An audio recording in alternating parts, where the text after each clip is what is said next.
Hello,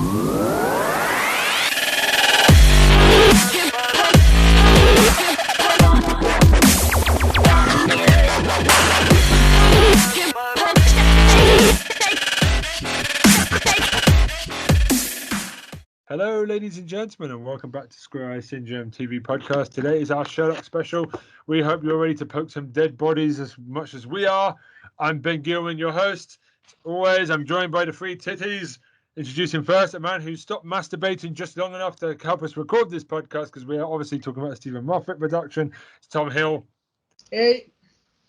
A man who's very confused because he cannot talk about witches, fairies, or any of his sexual dreams tonight. It's Troy Salmon. What's up, guys? You guys okay? He caught me off guard with that. He caught me off guard. Sorry. And a woman cradling a fucking fruit. It's an avocado. It's Tara Chloe. I don't know what the fuck to do with it. It's an avocado. If you watch her YouTube channel, you know she has an avocado. I need to know the name. Its name is avocado. Avocado kun. Are you one of those people that calls a cat? No, I didn't give it the name. Someone else did. Right? There's one show called Right? Yeah, there's a show called Dudley Do Right, and he named his horse. That does not mean that you have to give it such a shit name. I will name it for you by the time of this podcast. Right. Cool. That's my thing for this podcast. Lovely. So how is everyone? I'm good. I'm loving life. I'm doing good today. Enjoying that heat outside. It's like in my vest most of the time, but yeah, I feel good. Yeah, I'm good. I'm really happy, you know. Yeah. I am counting down the days until that Cowboy Bebop trailer turns up. And I'm going to judge it based on the acting and the writing, nothing else. Okay? Right, No matter what an actress has said, anyone else has said, I'm just going to base it on the acting and the writing and nothing else. It's going to be good. I'm anxious because it's my favorite anime series of all time. I mean, I know what me and Tom are talking about next week. He's getting a stiffy for Lucifer. I'm getting a stiffy for Sex Education. Yes, I know what sex is, so don't even think I need education. I can see the joke coming. Right. No, you know what sex means? Your gender. Cool. Cool. I can't wait for you to tell us about your relationships this week while we're talking about Sherlock. Yeah. After last week's amazingness, how is Batman anyway? Is he still coming in your toilet door?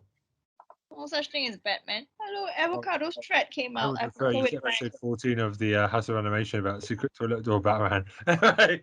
Look, the Avocado's thread came out. He's got grey hair. It's a thread. I have to sew it back. It will break.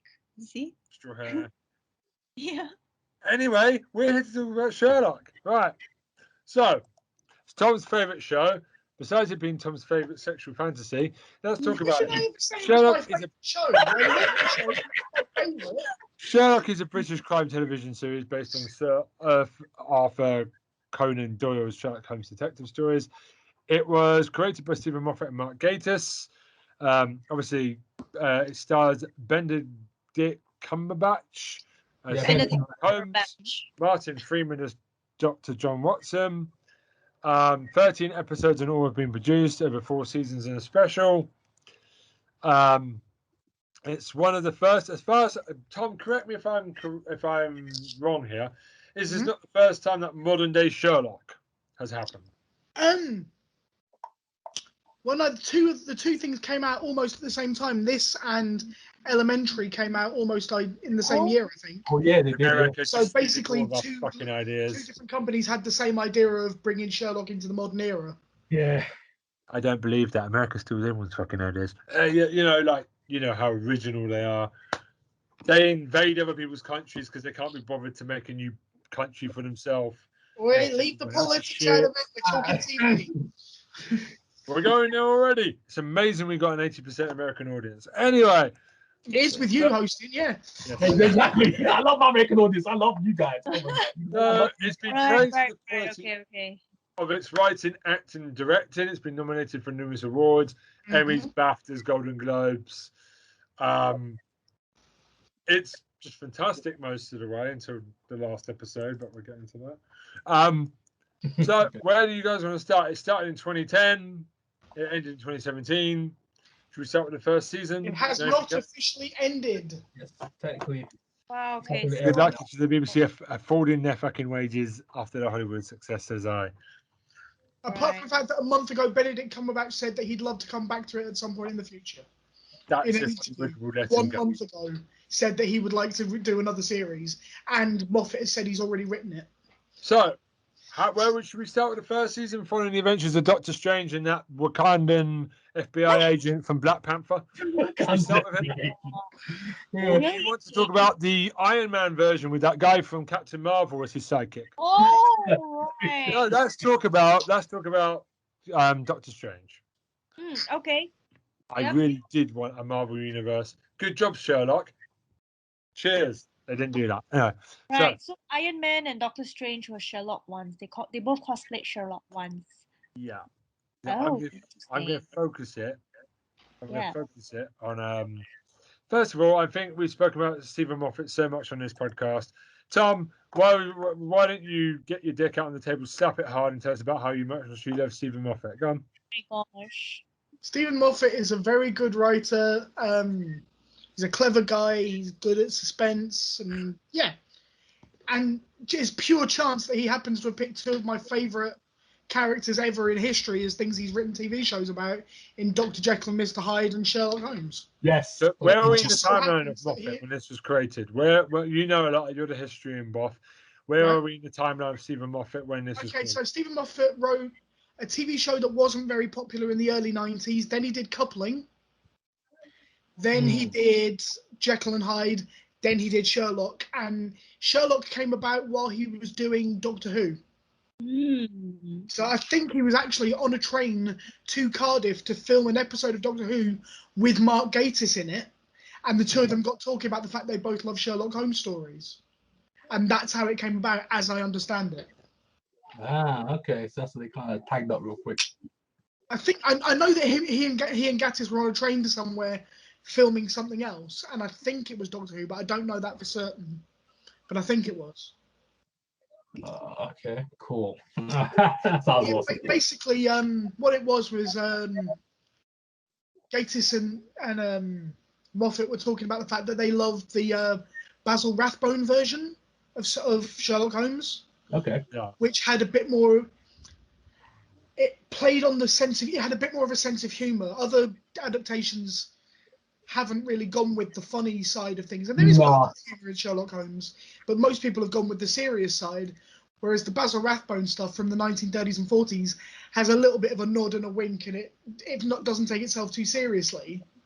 And Gatiss and Moffat both said that was their favourite, and that was kind of the basis of they'd like to create a new version of Sherlock that had that sense of humour, that was able to laugh at things. And so, yeah, that's kind of where it all started from. Yeah, because it's almost like a hybrid. It's like a mixture of like the serious and then got a few like humorous bits in there. But it's closer to the original stories, which had a good amount of humour in them. Yeah. They're brilliant detective stories, but there is quite a lot of humour in the original books if you read them. Yeah, that's true. I've read what Stephen Copy. I've read the book. It's true. There's humorous bits in there.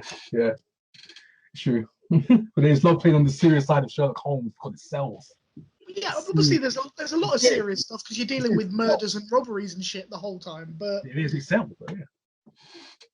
But yeah, that's kind of where it all comes from. Is that these two were both huge fans, and that's why that's why we'll get to it towards the end. Is the last couple of minutes of episode 3 of season 4, where they're doing that montage of them doing stuff. And then they jump, and then the last scene is them running out of a building. Mm. The building is called Rathbone House because it's in honour of the fact that Basil Rathbone was their favourite Sherlock. Right, yeah, okay. So that's why they're coming out of Rathbone House. All right. So it's just a little nod to what started it for. The hero. Not the hero, yeah. Okay. Got ya. But yeah, it's, for anyone who doesn't know, it's basically taking a 19th century creation, putting them in the 21st century, And I think they do a fucking good job, personally. I like the little bit when he gets famous and then he puts on the hat. Yeah, He yeah. doesn't even put the hat on. You see the one, he's like, it's so tight. But the thing is, right, he's never ever in the books. He's never described as having that hat. Yeah, exactly. Where does it come Never, from? nowhere in those stories. Where does this Deerstalker hat come from? I think it might actually come from the Basil Rathbone films, but I'm I not thought, sure. yeah. On that. But there's no. He wears a hat, but there's no actual description of him wearing a Deerstalker specifically at all. I love the show, man. The show is so good. I do like how, like the first episode of season 1, they put them together. Sherlock's, let's just say it now, Benedict Cumberbatch. That Doctor Strange is a great actor. Doctor Strange. Benedict. It's pronounced Benedict, not. Tom's face. Tom just like it's covering his face.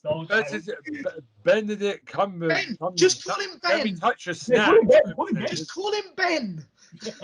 Benedict, I'm gonna come touch your snatch, whatever his name is. That's the Squirrel's opinions and all that. It's not Ben. The opinions of Ben Gilman are not the opinions. I'm sure he has touched a snatch or two. Benedict Cumberbatch. Yeah, sorry about that guy, Sandcastle man. Anyway, I do love how he's very smooth. His hair's a bit studenty. He's got a studenty vibe to him.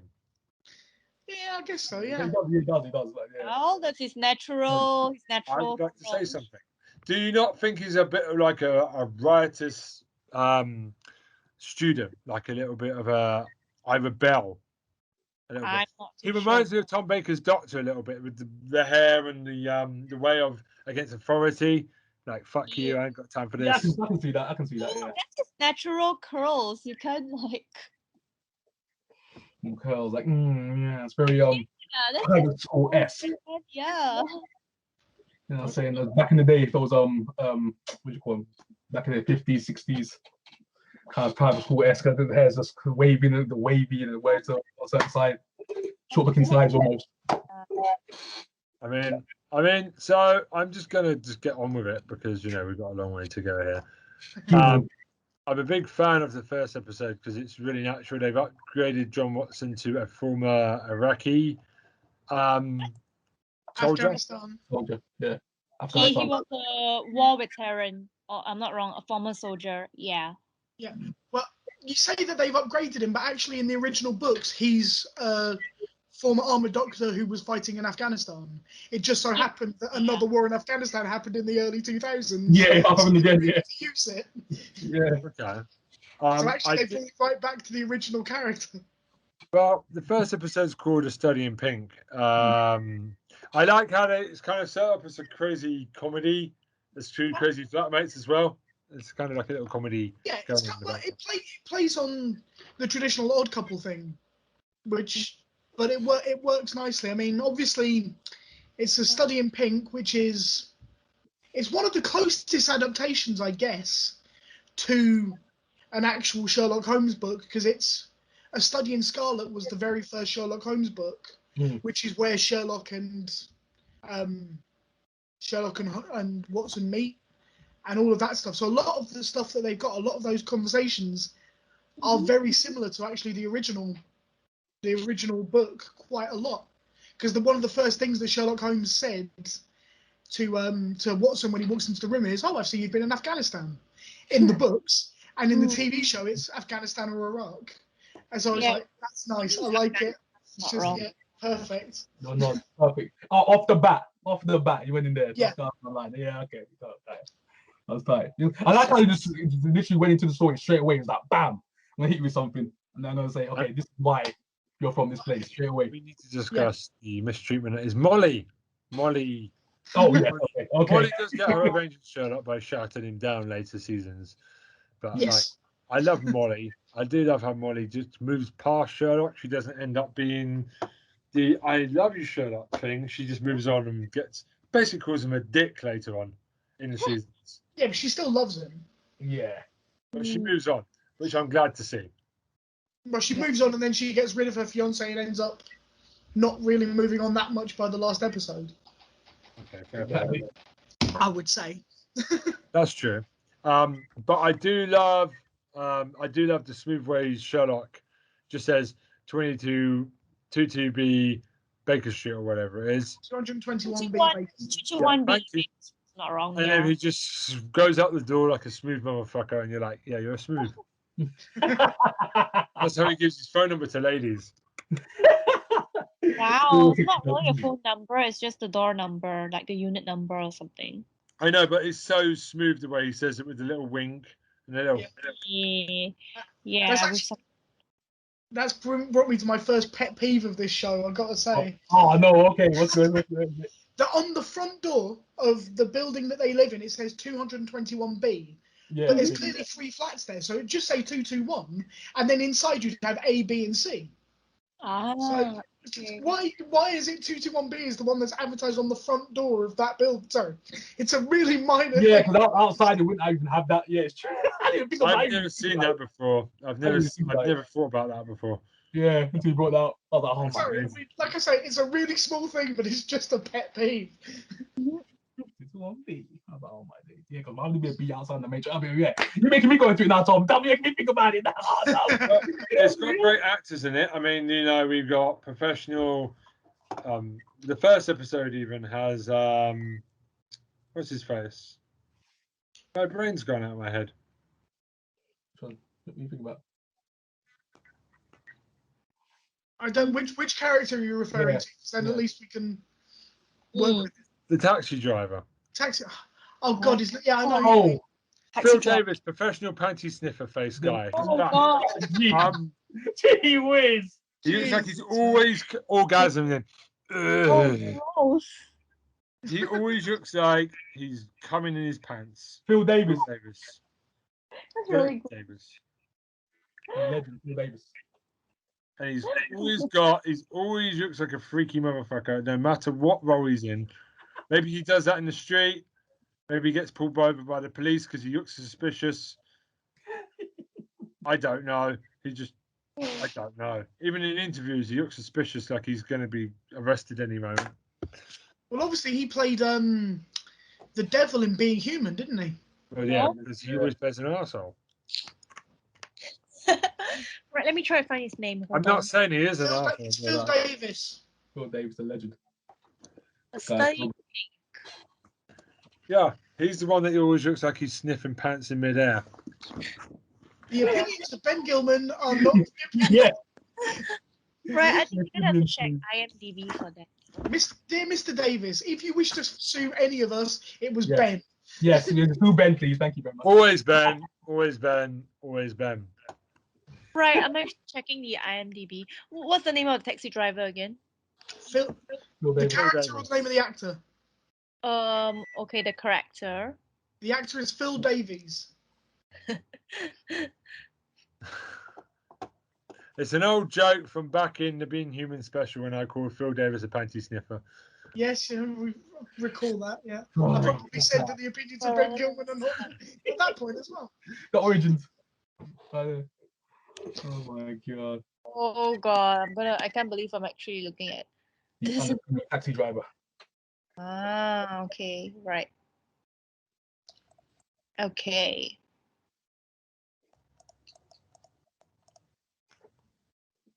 I love it, man.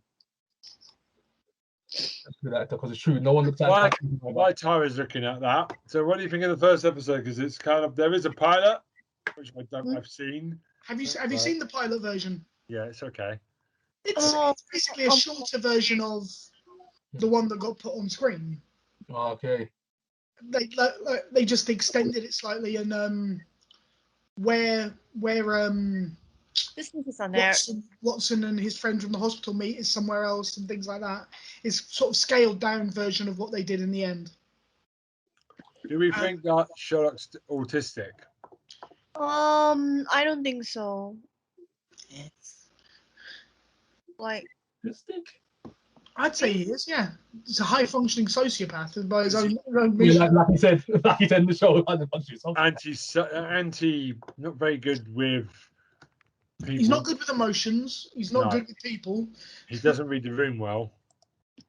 I thought he reads the room well. Like he's quite observant of all the He's small observant, but he doesn't Autism get tend to do that. Like, You'll be amazed at the amount of things that I focus on, which most people wouldn't. Mhm. Seriously, the little attentions to details, that's a big thing. It's true. Stuff like that, yeah, that kind of leads to that. But I don't know. I haven't really thought about that, but yeah.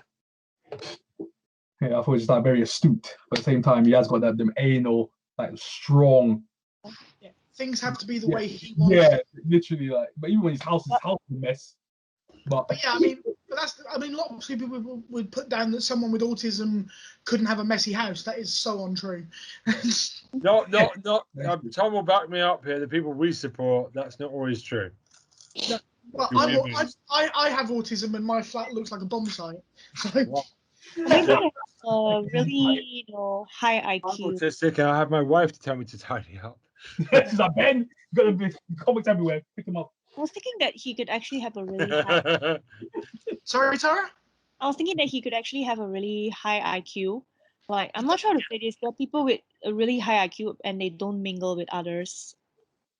Yeah, that's true. He does have the character has a high IQ, but yeah. Moffat's actually come out and said that, he considers Sherlock to be highly autistic, and he wanted to do a positive thing to show people, look, autistic people can be very intelligent. But he also wanted to show the antisocial side, like fitted.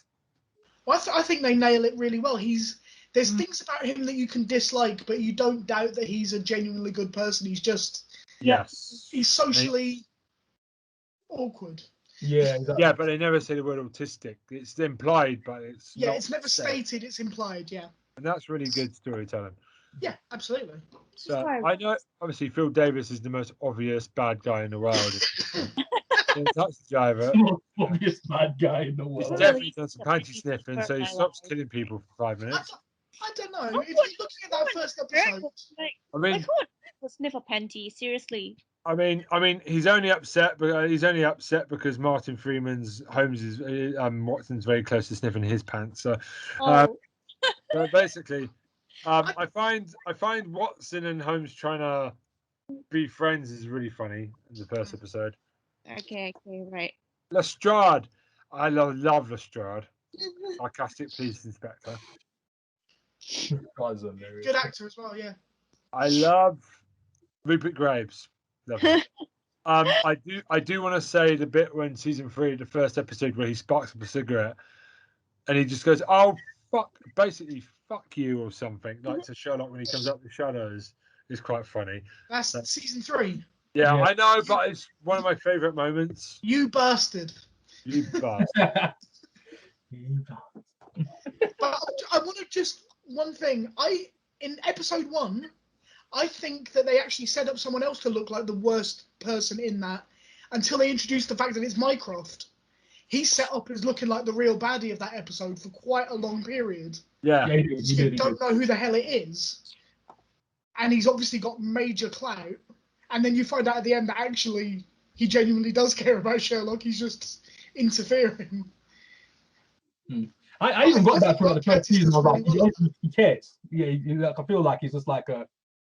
You know, what I'm saying, he wants Sherlock to be on his side. Everything that he does, he's like, "Come on, Sherlock, help me out!" But in that first episode, all you know is it's somebody who's taking an interest in Sherlock. You don't know specifically why. Yeah. Until the end of the episode when he goes, "You know how much it upset Mummy." Yeah. Upset Mummy. He's like, "What is that, Mummy? What is that your brother? What?" That's funny. Awesome. What's it's one of my favourite lines in season 2 is when he's pouring tea. "I'll be mother, and there in a nutshell is our childhood." Yeah. Lovely. So the first episode's a cracker.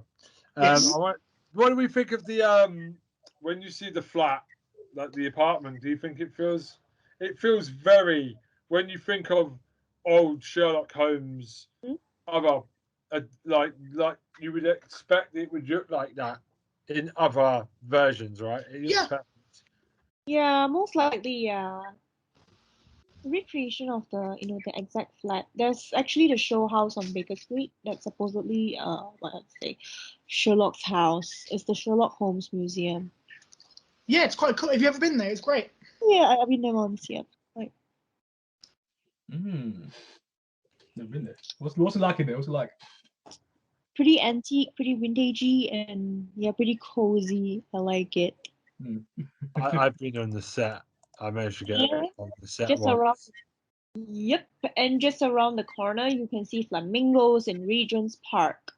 I bet So you spend time in the park, that would Sherlock. be an interesting episode. The murder of the flamingos. Sherlock, let's go solve it. So basically, there was someone on the set who decided to teabag the chair that Sherlock sits in, and he got thrown out. Oh, really? How do you know that? Like, Because I was there when it was during the Was it season. you, Ben?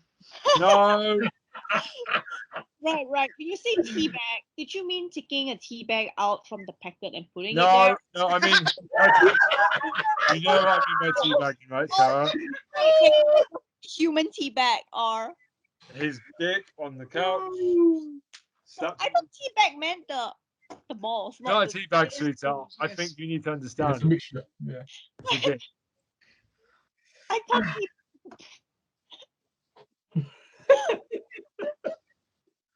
Right. Anyway, Anyway, let's get to episode 2 because we are already half an hour into this bad boy.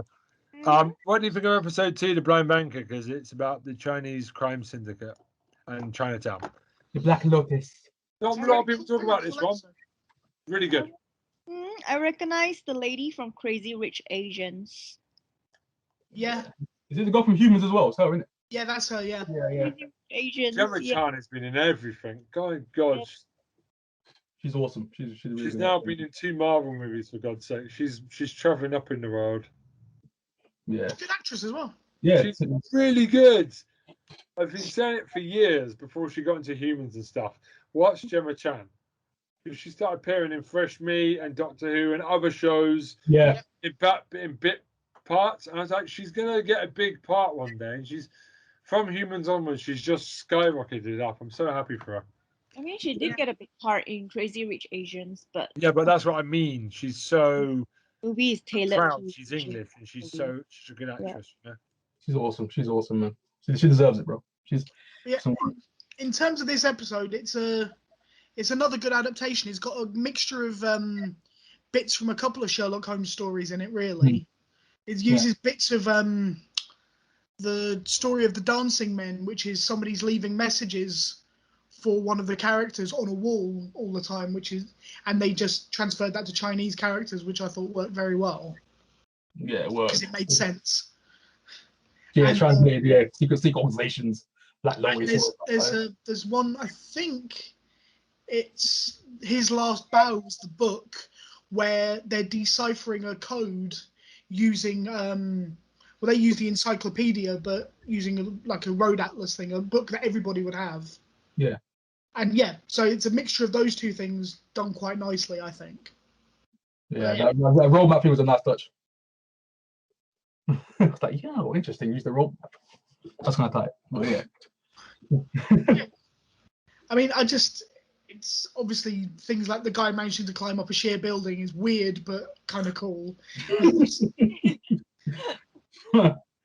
Oh my gosh. Man, the old school American movies. Bringing down this, just walk up the side of a house. Just reminds me of. I also like the fact that you've got Watson trying to date whilst basically being hampered by Holmes. Yes. That was awesome. I was like, Sherlock Holmes is like, wait, a third one? Like, what? Just up to 2 tickets, right? They're always connected together. That's what makes me laugh. Mm-hmm. Yeah. Watson can never get rid of Sherlock, no matter who he dates. Yeah.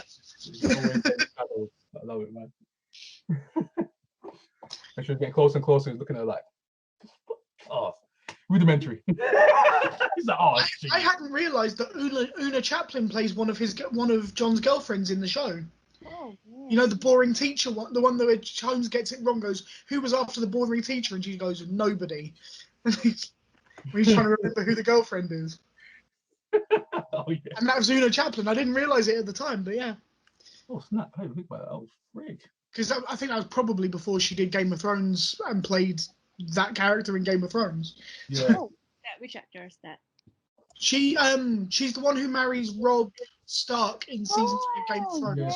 Yes, I remember that one. Yep. Yeah, so she plays a very small part in Sherlock. She's like in 2 scenes in Sherlock. Yeah, that was a little cameo. Yeah, basically. Yeah. It would have been a cameo these days, but it was probably Yeah, at the time. Yeah. yeah. Oh god. That was a good episode, man. I like find that random guy, martial artist in the back of the studio, back of the performance. Oh. That seems so like theatrical. I loved it, man. That's funny thing. Oh, messed up his date again. Always messing up his dates, but yeah. Oh no, she enjoyed it though. She actually enjoyed it until that part when she was fine, but oh yeah. Take it hostage. Okay, so then that leads us to the third episode, The Great Game. I love the name of that episode. Why? Well, because it's a reference to The game is on. to the Sherlock Society and people who call themselves Sherlockians. Oh, that. Which is basically, there is a thing called the Great Game that loads of Sherlock people bring, where they essentially assume that Sherlock Holmes was a real person, and they try and find evidence of it in historical references. So they will go like Mary Morstan's. There's a character who refers to a member of their family dying in a train accident, and somebody's actually gone and found a train accident where people died around that date and gone, that's the train accident where that happened. So it's basically creating an assumption that Sherlock was real. And it's called The Great Game. Trying to put all of this together is called The Great Game. So it's a very nice nod from the writers to the major fan base of Sherlock Holmes, because that's what they call that idea. So as soon as I saw that, I was like, nice, well done. Great game. Also, it plays into the fact that that's exactly how Sherlock and Moriarty see the world. Of this is one big game. Yeah, and it's famous phrase, the game is on. The game's afoot. The game is afoot. Well, in the books, it's the game's afoot, and in the TV shows, the game is on. Yeah. Oh yeah, the TV show version. The game is afoot. How do I forget that? The game is afoot. Yeah, there you go. Books. But yeah, I just forgot about that phrase. But yeah, it's a good one. Also, the third episode. The whole third episode is just so good. Yeah, because basically Moriarty's playing silly buggers and bombs on people and stuff and trying to, it's a bit freaky. Also, Andrew Scott is fucking brilliant as Moriarty. That's such a good piece of casting. No, Mr. Sherlock. That voice, such my call. That voice killed me the entire episode. I was dying. I was like, oh my days. I mean, the only downside for me for that entire episode, was I was sitting watching it. I think I was with my brother. Yeah. And I said when, because you kind of knew Moriarty was going to show up at some point in that episode. Yeah. He had to. And I said to my brother, if anyone called Jim shows up in this episode, I'll bet you before that point it's Moriarty. Yeah. And then the next scene was him pretending to be gay as boyfriend, and introduced himself as Jim. And I went, oh shit, Moriarty, nice. And then obviously it was a small scene and he goes away, but obviously it was like, okay, so that's who Moriarty is, fair play. So it wasn't a surprise to me when he walked out in the final episode. I was like, nice, well done, good callback, like it. Such a good interpretation of the character as well. That was awesome, man. I loved it. So this is the swimming pool ending, right? The swimming pool ending with Andrew Scott, yeah. But one of the things I love about this is the last line of it is, I try and convince you, but everything I'd say has already crossed your mind. And the response of, well, then probably my answer has crossed yours. That is taken verbatim from the only meeting between Moriarty and Sherlock Holmes in the books, because Stephen Moffat turned around and said, I can't improve perfection. I just lifted it directly. There is no better way of doing that moment than the way Conan Doyle wrote it. Literally, yeah. And I was like, love that. That's... Oh man, great car. That's great. I love how Watson just hammers to Sherlock. There's lives at stake. Get your head in the game. We've got to make sure people are safe, kind of.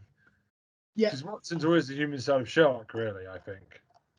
Yep. Yeah, he's kind of like the conscience, and keeps Sherlock in check, because Sherlock sees it all as a puzzle, a logic puzzle, and doesn't think about the human aspect, yeah. connection of what he's saying. So he'll say things in front of people that is completely true, but completely heartless.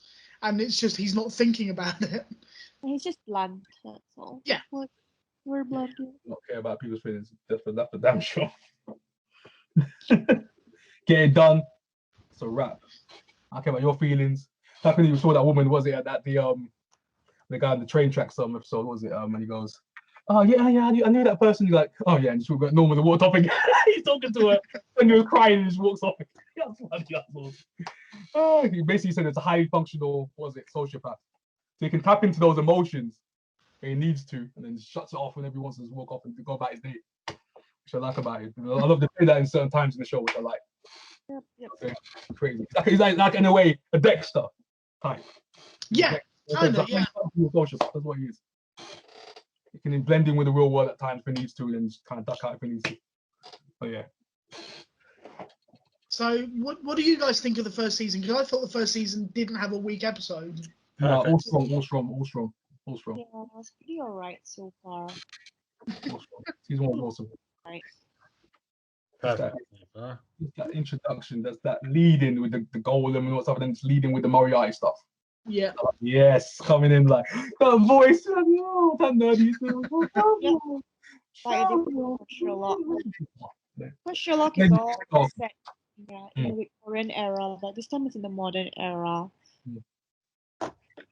It just gets dark. Moriarty gets dark as well as the conversation's going on. At the end of the season, just gets darker. It starts shouting. That's what people do line. Yeah. The levels, I love that. Just the levels that you had when he's playing that role. Awesome. I think my favorite bit is just the "Sorry, boys, I'm so changeable." I'm so changeable. He walks off and just comes back and like, I'm like, what is this guy's crazy? And then the beginning of season 2 is that when he takes that phone call, if you're lying to me, I will Scandal and roll brain. Yeah. So good. So good. That's why the levels of a great villain is like the levels that he can change at any given time and just works. That's what he was perfected in that scene. I think Andrew Scott was literally just mirroring Sherlock's energy in a slightly different way, but that's what he was essentially doing. Was he was just playing up as much as Benedict Cumberbatch was, and going from one extreme to the other. He had to match it because that's Sherlock's level high. So like, be spoiled, you know. So I couldn't imagine anyone else having that role now, to be honest. No, I couldn't. I couldn't do that. The problem with Moriarty though is when he disappears at the end of season 2, like he overshadows the rest of the show for me. And he doesn't go away. Personally, I don't agree with that, but we'll get to it. Yeah. So I just want to put a shout out to Mrs. Hudson as well. She loves Iron Maiden. She's there's that great scene where she's headbanging to Iron Maiden. She hoovers. It's brilliant. She's brilliant. Uma Stubbs, who's sadly no longer around anymore, unfortunately. Yeah. She passed away recently. Also, I want to big up Mycroft as well. I know we get into it more, but it's always a fantastic Mark Gatiss. I do love the very childish relationship between him and Sherlock, where they squabble a lot. Oh, the conversations are awesome, bro. Mycroft is always trying to keep Sherlock in tow. He never quite manages it. That's why I use Watson. Watson's his go-between. Like, what's Sherlock doing today? I do enjoy it when Mycroft talks to Holmes, to Watson solo. Yeah. Sherlock. It's a very interesting relationship. I like the Watson and Mycroft. I love their conversations. I love just them two alone. It's like, yes. Just a normal conversation. It's just normal. Right. Oh, Lestrade's partner, the one that's always talking shit to Sherlock all the time. Oh no, you're bringing it up. Can we put a shout out to her as well? Like all the texts and everything that Sherlock does. Oh, what's her name? Oh, jeez. Don't know. I feel really bad. The pathologist is Anderson. Yeah. But I can't think what the name of. I know. I literally can't remember. I literally just watched it like the other day as well. That's like, yeah, same here. She's really funny. Yeah. I need to find out. Get a new hobby, fishing. fishing. It's like, all right. Also, Hey. oh god, that's funny. Isn't it? Yeah. I can't remember her name. I can't try to find it now. Where Yeah, is she? I'm having a look right now. Give me a second. Sergeant Sally Dolivan. Vanette Sally Lawson. thank you. There you go. There you go. She's a good actress. Pronounce it. Right. Fantastic. So, all right, we're going to go to season 2 because we'll be here till next Christmas. A Scandal in Belgravia. Oh, the woman. So But we basically sort out the season finale of the previous one, and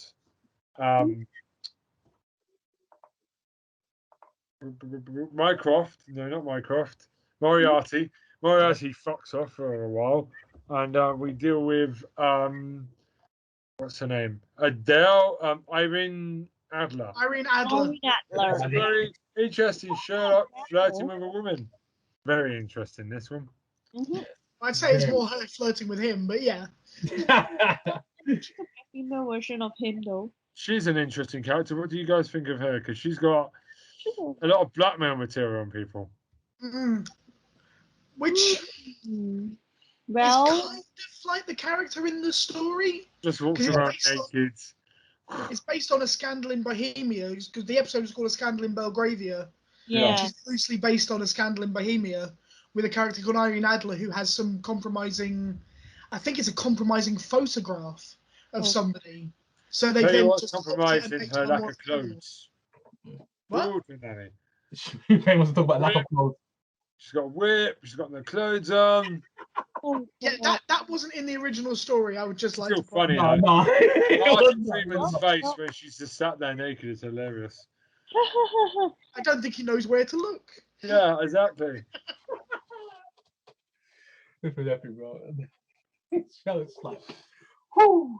Charlotte's looking around different places. I love it, man. The awkwardness that made me feel. I love it. Make sure I feel awkward. I love it. Great episode. Yeah. I think John looks actually more awkward when he walks in. Oh yeah. He's like, what's going on here? Oh god. But the thing is, imagine it was like an old school. I can't remember what it was about, like where some of all these things with all these like high up people. As you said before, Tom, it was like a story, but I was like, I can't remember. It happened in real life as well. I know something someone did that as well in real life.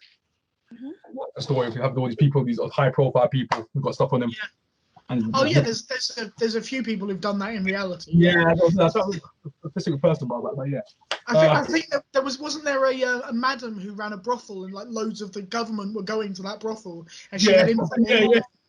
That's basically what they've used that real story. Exactly. And Yeah. Bohemian background. Yeah. I just wanted to pick up some favorite bits. I do love Sherlock just dressed up in like in his sheets to go to Buckingham Palace to see the Queen.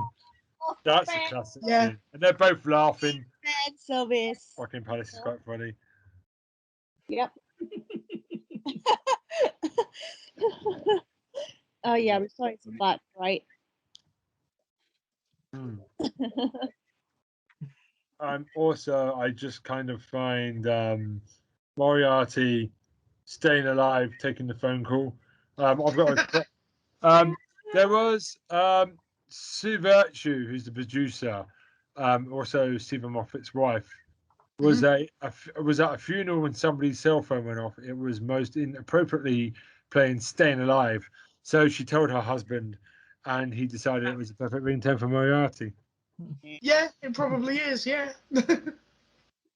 Interesting fact there that I found today. That made me laugh. Okay. But it's interesting to see Moffat talk. It's interesting to see Sherlock talk to a woman, really. Okay. You mean a woman equal to him, right? In some ways, maybe. Yeah, because she's obviously got a high status at some point as well. So like, she can kind of talk to Sherlock on a certain level because she's got all these higher people. But in terms of that, but Sherlock is still kind of like still a level above, but at the same time she's kind of just going, I could get this person to get you if I need to. She's still in that position of power in a way. I mean, birds of the same feathers flock together, right? Say again, Tar? Say again. If I'm not wrong, birds of the same feathers flock together. Hmm. Mycroft and Sherlock. I'm talking about Irene. Oh, okay. Sure. Mm-hmm. Yeah, Sherlock, that makes sense. But what else is about this episode? What's it? The whole thing with him trying to get the code on her phone, Yeah. and it turning out in the end to be "I am Sherlocked" is fucking quality. I love that. Pinky. Jeez. Pinky. Sherlock. Oh my god. So good. That's Pinky. Them jokes. I love how Sherlock is denying that he's interested in her, and she's also like, nah, I'm not interested in you. But there's that little fusion. It's a very interesting Ooh, thing for like me. a sexual tension? Yeah, and I do love Okay. Sherlock telling Watson, punch me in the face. And Watson just says, I always hear punch me in the face. I always hear a bunch of things, usually subtext. Yeah, great line. Perfect. That was awesome.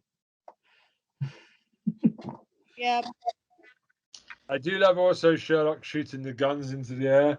Well, like, Watson's like, we should call the police. And he's just does 5 gunshots into the air. On their way. Yeah. He's on their way. He's on their way.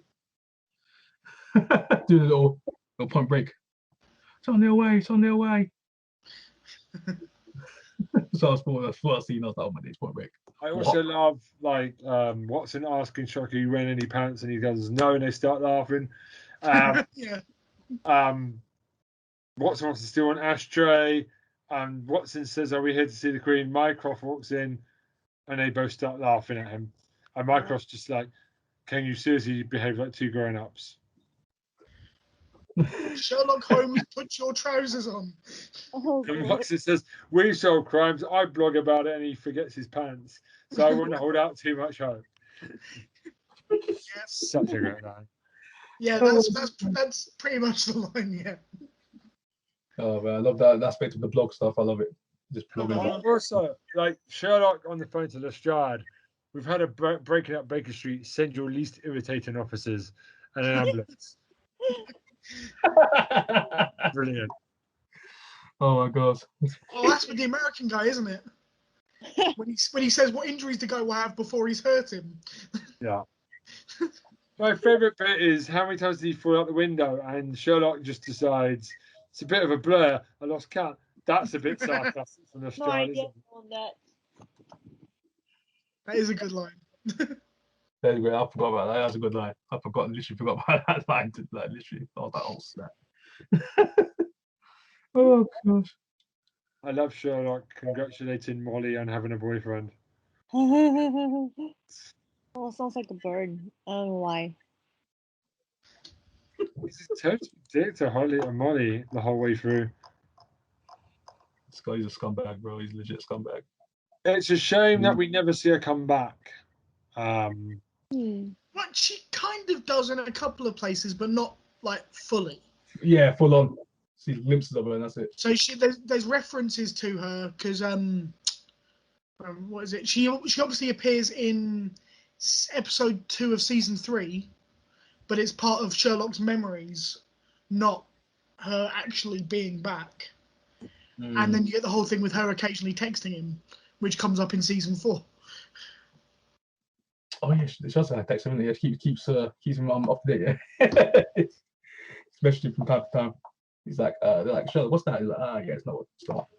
Yeah, his text message ringtone into yeah. Yeah, he just changes it real quick. Oh god, changes the conversation. But the thing is, right? Why did he go? He obviously it's embarrassing. Why does he not just change it? I know. Glutton for punishment. He loves torturing himself. That's what he's sick. Yeah, possibly. Yeah. Yeah, he's just like, I have to feel this pain. That's one of them people that have to feel it. It's been alive. Oh god. That's a good enough. That's a good explanation, actually. I'll take that. I'll take that. Yeah, it's like you don't just do something. You're sometimes like, why am I doing this? But you just feel good after doing it. Like, okay. So it's kind of cool at the end of that episode that Mycroft, to try and be kind, tells John to tell Sherlock that she's in a witness protection in America because she's been murdered in like Afghanistan or something. Yeah. And it was like I did my research. It would take Sherlock Holmes to outwit me. At that point, I went, Sherlock was there. It's like, but I just love the fact that Sherlock actually did save her, but Mycroft has no idea that he did. I'm just like, yeah, like it. So the next one is the Hounds of Baskerville. Oh, the classic Hound of the This is a Baskerville. good episode. I don't know if I can agree with you on that. What do you not like about it? It felt slightly. It's well done, but I felt like they went, we have to do Hound of the Baskervilles because it's a Sherlock Holmes book. You know what? Tom, So I'm they with you on kind that. of forced it rather than it feeling a natural one, if that makes sense. They did well with it, like the idea of the guys in the pub kind of upping the ante and making people believe that there's a dog. It turns out that it's a gas and all that kind of stuff, which is awesome, and I love all of that. I just kind of Hound of the Baskervilles is my favourite Sherlock Holmes book, but it just felt forced. Yeah. On top of that, as I have said before, I am not Russell Tovey's biggest fan. I just felt like I was watching George from Being Human being more whiny than usual whilst watching this episode. No, I get it. Russell Tovey is quite a regular at doing that high whiny voice. And so it kind of distracted me from it. The episode in itself is brilliant, and the one thing I will say they did well is obviously anyone who knows the Sherlock Holmes stories know that in the original book the baddie is Stapleton. Yeah. Yeah. So as soon as you get introduced to Dr. Stapleton in the thing, I'm going, all right, so we already... And they didn't make it her. They switched it, and I thought that was well done. That's good. That's good. Yeah. So I was pleased that they did that, because otherwise it would have been far too freaking easy. And the idea that it was that forest clearing had like pressure pads that set up gas that made you hallucinate. Yeah. That's genius. That was a way big of twist, describing right? a hellhound. Yeah. Fucking brilliant. Stuff like that I loved. I just, as a fan of that story, it just didn't feel like it was flowing as much because they felt like they had to do the Hound of the Baskervilles at some point. Kind of came out The of nowhere as original, well. what was the cause of the hounds? What was the cause of the Hound? Well, the guy Stapleton basically went and bought a massive dog that was a fucking huge crossbreed dog that was violent, kept it in a shed in the middle of the forest, and fed it on very little, and was basically made it angry the whole time, and then used phosphorus and rubbed it into its skin so that it glowed when it was in the dark. Yeah. Wow. So people who were, and then he played up the story of the Hand of the Baskervilles, which had been like a historical story, on a guy who had a weak heart. So that when the guy then saw a dog that was glowing running towards him across the moor, he had a fucking heart attack. And that's how the guy did it. That's insane. Which is brilliant. I mean, it's a fantastic story. You should read it. It's so good. I do love. Okay, there's a couple of things. Sherlock mocking John's emails to his girlfriends about the poetry to Henry is quite funny. I do love Sherlock and Watson arguing over Cluedo. Yeah, fair enough. It's a strong episode. It's well done and all that. I just, like I say, it's the fact that it felt slightly forced. Yeah. Because the most famous Sherlock Holmes story had to appear somewhere in their list of episodes. There was no way they could get around it. Really. Yeah, you knew it was coming. It's a Sherlock. Hound of the Baskervilles is like the number one. Hound of the Baskervilles is the story that anyone who's heard of Sherlock Holmes knows. Yeah. At least vaguely. Yeah. Oh, the Hound of the Baskervilles, yeah? They're like, yeah, I know that one. I know that one. Yeah. I love the fact that Sherlock went on the tube with a harpoon gun. The Cubs weren't taking him.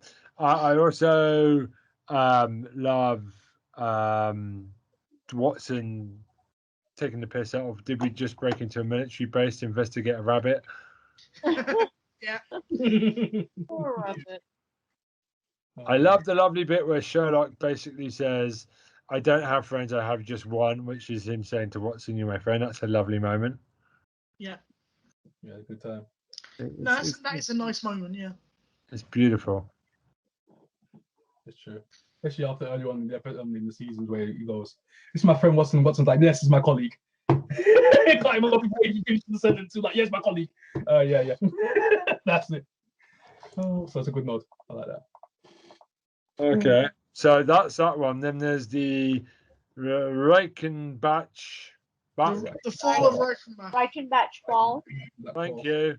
And it's got so basically Minecraft tries to Moriarty tries to make Sherlock look like a fake person, like, and tries to basically try and have him kill himself.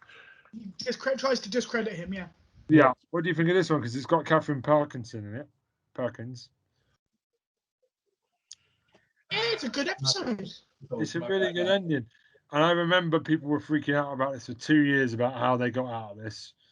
Well, I didn't know until a few days ago that actually they filmed after season 1, season 2 and 3 got commissioned at the same time. Yeah. So they knew they were doing a third season. So they filmed most of the main bits of the episodes from season 3, episode 1, at the same time as they filmed the final of season 2. Yeah. So actually, they knew what they were doing 2 years before the episode came out. Yeah. So they basically decided to film it before people saw the episode, so they couldn't spoil it. Yeah, but also, we'll get to season 3 in a minute. Let's stick with season 2 for now. Yeah. We will come to how Sherlock faked his death and all of that. Yeah. I just love how they deal with it. People got angry, but it's smart. It's such a middle finger. It's so brilliant. Anyway, this episode. Just to give you a quick, once again, a kind of brief outline of the original story. The reason it's called the Reichenbach Fall is that's where Sherlock Holmes supposedly died when Conan Doyle was writing the stories. Oh. He and Moriarty fall off Reichenbach Falls is what happens in the original story. Well, that's what Watson believes has happened, because Conan Doyle actually hated writing the Sherlock Holmes stories and wanted to write other things. And so he basically killed off Holmes. And then after a few years, he had so many people asking him to bring him back that he brought him back. Because nobody actually saw Holmes die, he was able to go, actually, I threw Moriarty over the falls and managed to save myself, but decided to go into hiding for a while. So that's basically why it's called the Reichenbach Falls, is because they're referencing the original story again, and him jumping off the top of a building is the closest thing they've got to him falling off the falls in Reichenbach. So it's all very nicely done. And once again, a very good nod to the original stories. Reichenbach Falls. That was a good ending, man. I was like, oh my days. I already knew the story anyway, so I was like, my fourth group is going to somehow survive. I already knew that story anyway, because a lot of people know that story anyways. Moriarty and Sherlock Holmes, and he survives at the end. But yeah. Moriarty steals the fucking crown jewels. Oh, God, yeah. You can like Freddie Mercury with the crown and the cape on from Queen at one point. You know what I mean? That's kind of cool. Yeah. This guy's majestic, bro. This guy's majestic. What's that line that Moriarty says after he gets put out of the trial? In a world of locks, the man with key is king, and honey, you should see me in a crown. Jeez, that was awesome. Yeah, go, my guy. Let's go. Yeah. On screen time, I love it, man. I love it. As soon as on screen, it's a wrap. Everyone's take a back seat, bro. I'm loving it. Is that guy in the show. Well, I mean, I think Martin Freeman is fucking brilliant in this episode. Does such a good job of selling the despair of losing Holmes. Yeah. So well done. I actually felt it myself. I was like, oh my days. Even though you knew that they were probably coming back for a third season. Yeah, we do. Because if you've read the books, you know that Holmes survived. Exactly. Yeah. I've seen so many stories. Literally, my mum loves the often Conan Doyle's books and stuff, and the shows. She watched all the shows, she watched all the movies and stuff. So I literally was there watching. What's the other Sherlock? What's his name? Who stars it? The other one. Elementary. Sherlock. No, the other Sherlock. The older Sherlock. So it's like, Larry Jr. What the Jeremy Brett? yeah, Jeremy Brett. Yeah, Mum loves Jeremy Brett's one. Jeremy Brett. Yeah, they good. I bought the box set. I literally bought the box set. Yeah, so I've seen some the Rack and Back 4. I've seen all of that. I've seen all the Sherlock at this point. But yeah, but I love it, man. Awesome, man. Awesome callback. Have you ever watched the Basil Rathbone stuff? Yes. I've seen a couple of them. I haven't seen all of them though. I haven't seen all of them. They're worth it. Yeah, I need to go back and check them out. But yeah. Yeah. So what did you think? What did you think of the finale of season 2 then? Ben? Yeah. I like it because there's always a cliffhanger. Moffat's always good at the cliffhangers. I give him that. Getting out of them, he's never good at them. But we're getting to that. No, but I think how he handled season 3, we're getting to it in a minute. Okay. Really good. And a lot of people got pissed off, but I think it's fantastic. I love the first episode of season 3, and I'll explain why. Oh, right. Because I love the fact that they don't really explain it, and it's not important. It's just, It's a case of, it's done. Like, and Moffat was smart not to have one, because we don't know. We don't need to know. We know that he cheated his own death, and that's all we need to know. Yeah. It blew my mind the first time I watched that episode. I was like immediately loving it. And a lot of people were like dicking on me back in 2014 about it. Like, oh, you're an idiot. I was like, no, it's brilliant because you don't know. That's the bit. That's the brilliant bit. You don't know how he's done it. I love it. Yeah, but I love it. There's probably a little bit of truth in what he says to Anderson, but I doubt that's the whole story. I love the bit where let's go straight to season 3. Unless Tyler's got something to say. Yeah.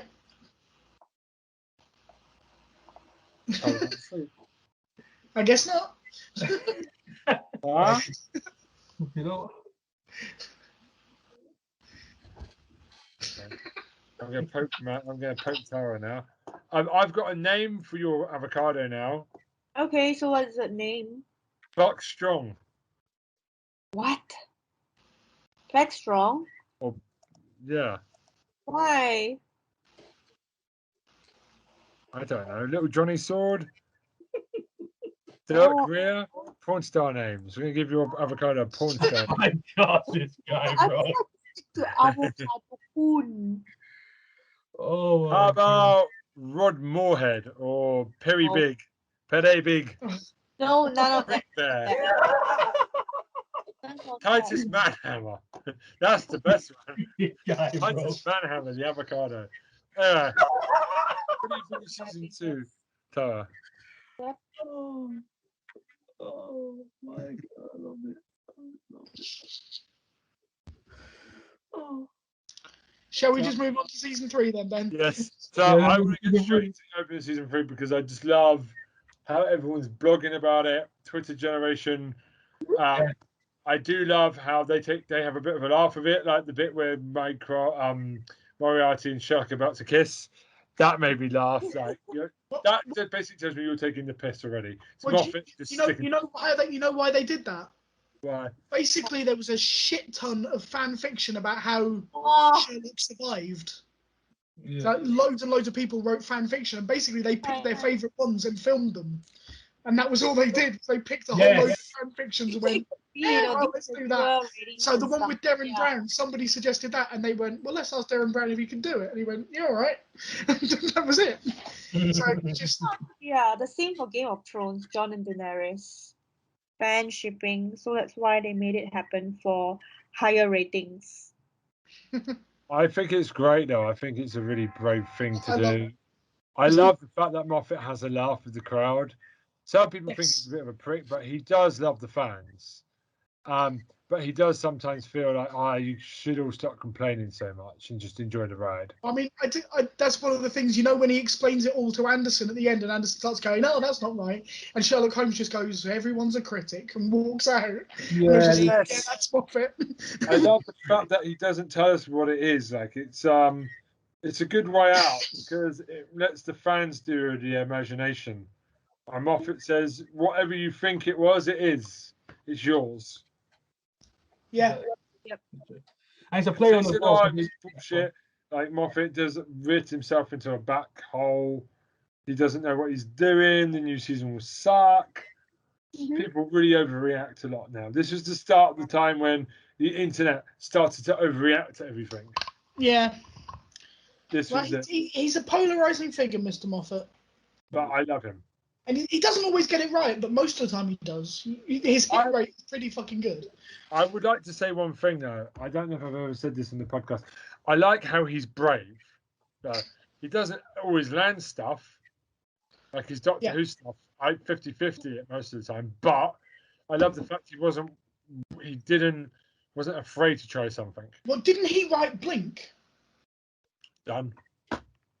You know the episode with the Weeping Angels? Yeah, the Angels. Well, that's Doesn't matter what you say about him now. You got a tiny dick? I wrote Blink. Your wife left you? I wrote Blink.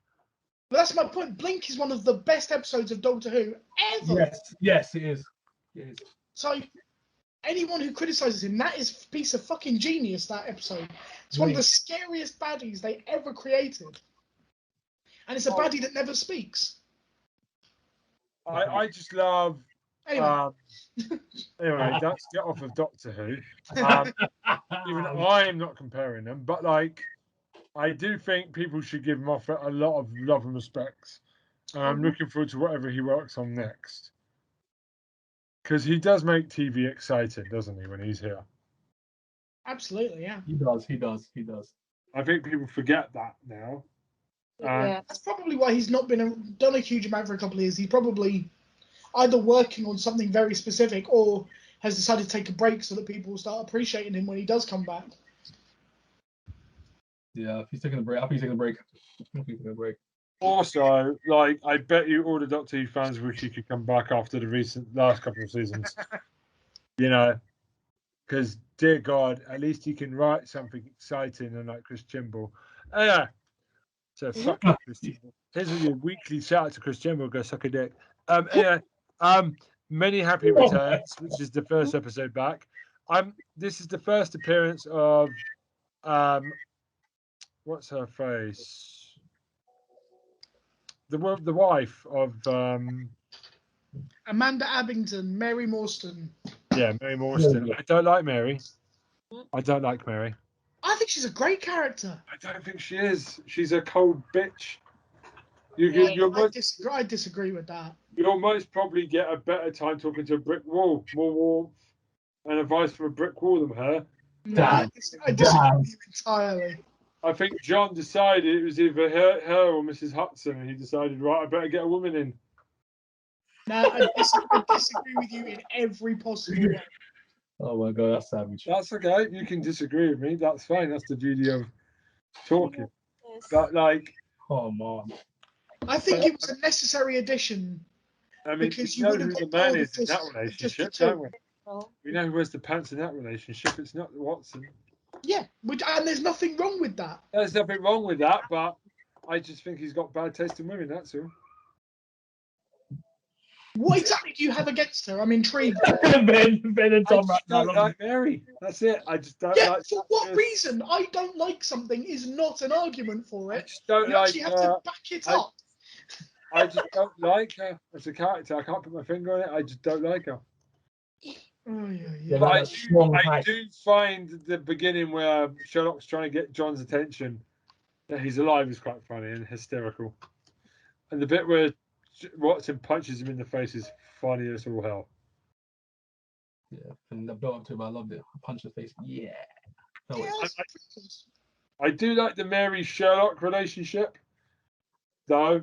Going forward, Emma Watson is really funny as well. I think it makes for an interesting dynamic, and it was a necessary dynamic because although the tradition is Sherlock and Watson doing all the stuff, I think after 2 seasons you needed another thing thrown into the mix, and Mary was the perfect character to do that. Whether you like the character or not, I think it gave a dynamic that really worked well. And then making her a fucking assassin was a nice twist. Big up there. Oh yeah, assassin snap. Yeah. So first of all, you like her, and then suddenly in episode 3, she shows up with a fucking gun. That was an epic twist. I love it. My favorite, like, I do love, but I just kind of feel like this one is just kind of having a laugh and just kind of resetting, you know, the everything back to normal. So yeah, so obviously it's like a quick reset in it this episode right now. I can't remember what the train thing where they're about to blow up. What about it? Yeah. No, I just kind of feel like Watson takes a long time to forgive Sherlock. But And in you realize fairness, Sherlock. the guy faked his own death and let him believe for 2 full years that he was dead. Exactly. I'll be It upset. took me a little while to get I over love that. how realistic that is, though, and you're completely with Watson on it, and you slowly start to forgive Sherlock yourself with Watson at the same time during the episode. I love that. It's good writing by Moffat there. Yeah. No, it's very well done.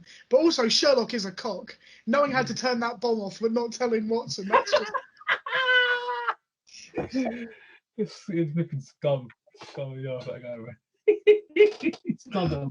Then we come to the wedding, the sign of three. Is there anything about this that you like? So it's alright.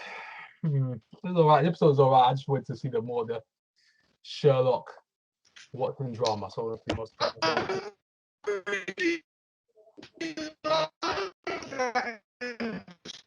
actually,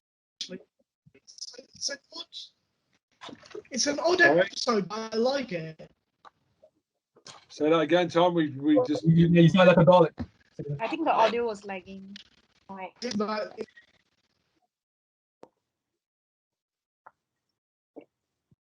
Can't hear anyone. Hi, Tom. Okay, can you hear me? Yeah. Yeah. Oh yeah. Audio content. But yeah, it's my least favorite episode of season 3, but it's still very good, and it plays a lot into the Sign of 4 story from the original books, which is like the second ever Sherlock Holmes story, which is where Mary and John meet in the original books. So yeah, they change it a little bit, but yeah, I like it. Also, I kind of like the idea of the guy managing to stab someone and then be miles away before they actually get killed. As an idea, I quite like that. It's innovative. Yeah, that's awesome. I do like the speech. It's very beautiful. I do love how the murders can coincide with the wedding as well. You know, that's very clever. It's Moffat showing off again, like he likes to. I do love Sherlock. David says, they're right about you, a bloody psychopath. And Sherlock says, that is a high-functioning psychopath with his number. Yeah. Beautiful. Moffat writes the best scripts, I find. He is very good. He's very, very good. But for me, he's gone for a good couple of times, but when he's on, he's on. Moffat. When he's on, he's on. Sometimes he writes women as sex objects all the time, like they're strong, sexy women. Yeah, we get it, Moffat. All right, cheers. Every Doctor Who companion he's ever had. Anyway, I love how Mrs. Hudson goes to them. Your mother's got a lot to answer for, and Charlotte goes, I know, I have a list. Mycroft has a file. I want to know what happened to them as kids.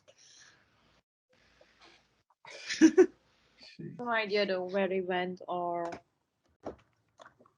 how they died. I do not know. I would not know after these kids. Orange juice. Yeah, I'm drinking orange juice. What about it? Anyway,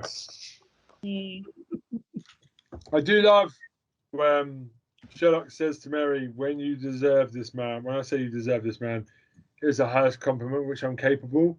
Love it. That's so sarcastic, like. God, Sherlock's been so nice to Watson in season 3. Pretty sarcastic though, if you ask me. In what way? I don't know, it's just very, I'm not sure how to describe it actually.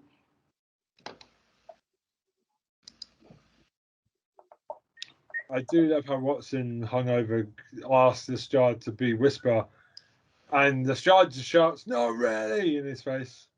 Mm-hmm. Not really. Lestrade is such he's always like Sherlock's friend, but at the same time, he's like Sherlock just uses this man so much. I'm like, oh my days. Yep. He's from like dirt sometimes, but Lestrade. In fairness, I'd say that Lestrade uses Sherlock, man. Oh, he uses him. Oh yes, he uses him. Oh, he does. Well, at the same time, that's why I put some of his BS. That's why I put some of his stuff like that. He knows he can get him cases, some cases for him. So he has to use it. No one else is as smart as him that's going to help him with it. So hey. Episode 2 is probably the weakest of season 3, I would say. Yeah. Not the weakest overall, though. I think we're all going to agree what the weakest episode is, and it's coming out. You are going to say the last episode of the entire show, and I'm going to No, bitch. Spoilers. Spoilers. Hold on. So we're going to go to his last vow. It's goes against Charlie Angus Magnum Man. Charles Augustus Magnuson. Magnificent. Yep. Charles This is a really interesting conversation. Pronounce as Augustus. So the blackmailer doesn't have any stuff that's in his head. This is a really good reveal. This was a different episode. I like this. Yeah, basically, this guy is as clever as Sherlock on Mycroft, so he has a mind palace that can do all of that shit. It's getting a bit sci-fi for my liking now. But I do love this. He's a great villain, dangerous man. Mm-hmm. That scene where he just takes a piss in their fireplace is fucking brilliant. Awesome, I like that house. That is the biggest fuck you imaginable. True. It's like biggest middle finger you could ever do is go to someone's house and take a piss or shit in their house. Oh, gross! But shit is combustible if I'm not wrong. So. How do you know that? What do you guys do?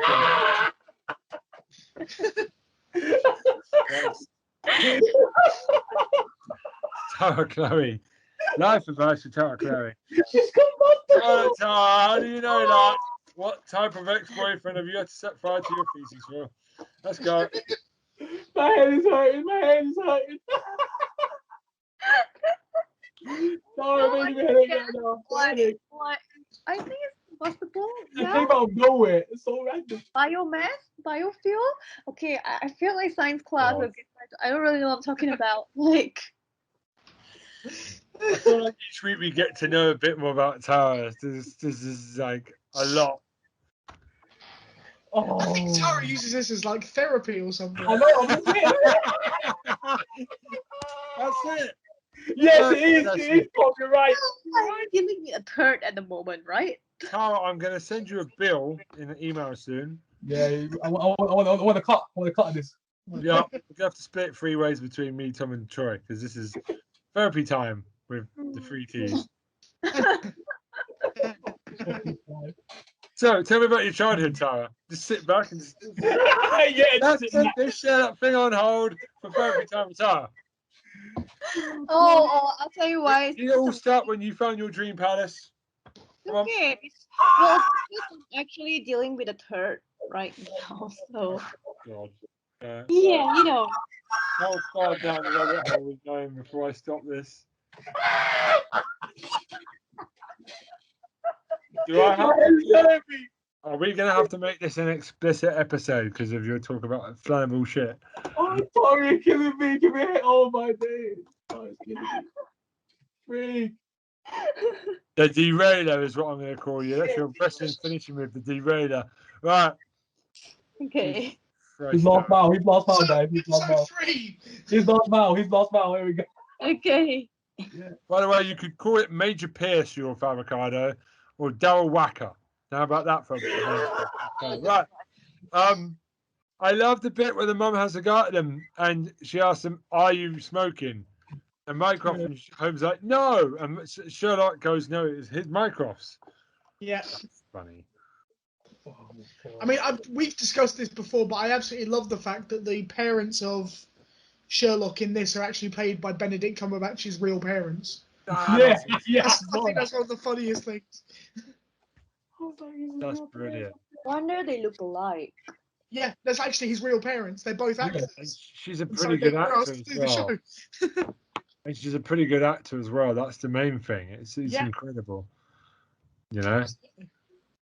But I just love the fact that they would do that. It's a little attention to detail that I really, really, really, really, really, really, really like. Mhm. Again, I don't like the Moriarty bit at the end. It's another.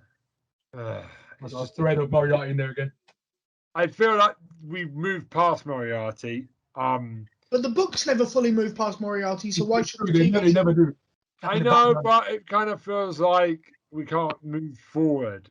No, but the whole point is that was setting up for season 4 that Moriarty, when we saw him in season 1, had pretty much already set up everything that was going to happen right until season 4, which is why he's there in that thread. It's because you got to remember that the last episode of season 4, he goes and meets Euros. That's happening literally at the point where the study in pink is happening. We're going to get into that because Time-wise, that's when that happens. coming out like a rock star in a helicopter. Absolutely. When I saw that, we'll get to that. I thought, what? No. I thought it was brilliant. Yeah. Anyway, look, we'll get. Yeah, to that. let's get there first. Let's get there. Carl, how many shits out of 5 would you give this episode? How many flaming shits out of 5 would you give this episode? Oh my goodness. Combustible ones as well. Oh, well, 3.5. That's a good toilet. That's a good bowel movement. That is right. So we're going to move next to the Abdominal Bride. I don't like. We have to. Oh, I never watched this one. Okay, look, the Abominable Bride is not terrible, but it's the closest they got to jumping the shark, in my opinion. Just not. Okay, you didn't like it, yeah? They went I back. didn't dislike it, but It's a fun one. it's one of those things where it's trying to be worthy.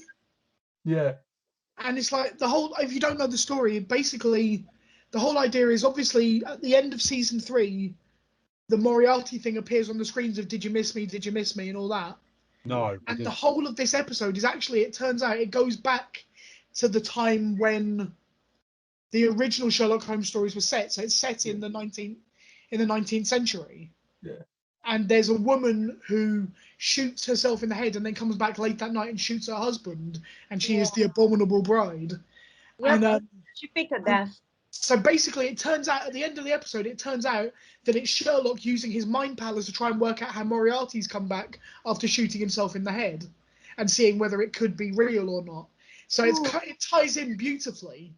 Yeah. But the whole thing, it then goes on this moral thing about how women are overlooked, and that's what kind of the basis of the episode is. And it's just, it felt forced. I would have liked it if it had been a murder mystery weekend and that they were just dressed up.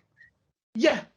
That's perfect because a lot of people thought that's what they were going for. Like they were going to mock it, and they should have done that because it would have been funnier. I kind of like the fact that they did it though, because they jumped between the two very nicely, and it's difficult. With your comment about bringing Moriarty back, I get it, but that was the only way they could justify bringing Sherlock back from exile that quickly. It feels like they've written themselves into a corner. But the thing is, because they'd written that moment at the end when they were writing season 1, they wrote that was what was going to happen with Moriarty at season 3. So that was not a writing themselves into a corner. That was a long-term plan. It kind of feels like they rang Moffat. Oh, we've got a season 4. Well, we better get Sherlock off the plane then. Quickly, get him off the plane. Let's go. Moffat wrote season 4 in 2012. Before season 2 had come out, he'd already written what was going to happen in season 4. It doesn't feel like it. Trust me. But that is what happened. There is evidence to the fact that he'd already written it before it was even commissioned. That's why Doctor Who sucked around this time. He's too busy trying to write Sherlock. But my point is they didn't back themselves into, but that was the only character they could use to justifiably bring back Sherlock. Should just put the TARDIS in. So then we come to the first episode of season 4, The Six Factors. Who wouldn't want to smash Margaret Thatcher's head in, this silly bitch? I like this. Yeah, because it shows Margaret Thatcher's brains all out on the floor. Hopefully they That's do not one my in season reason for 5. liking it. Jeez. I really hope they do a sequel where it's Boris Johnson's face on the floor. Anyway, Yeah. But no, one of my favourite original stories from Conan Doyle is The Six Napoleons, which is what this is based on. yeah. And I can remember thinking to myself, that's one of those stories they'll never be able to do because there's no character iconic enough that has a bust of them. Margaret And then, Thatcher. so the fact that they did it with Thatcher, I was like, okay, yeah, that works. That just about works. So I was really pleased that they managed to do that. So, obviously, at this point, what do you guys think of it? Because this is the one where Mary dies.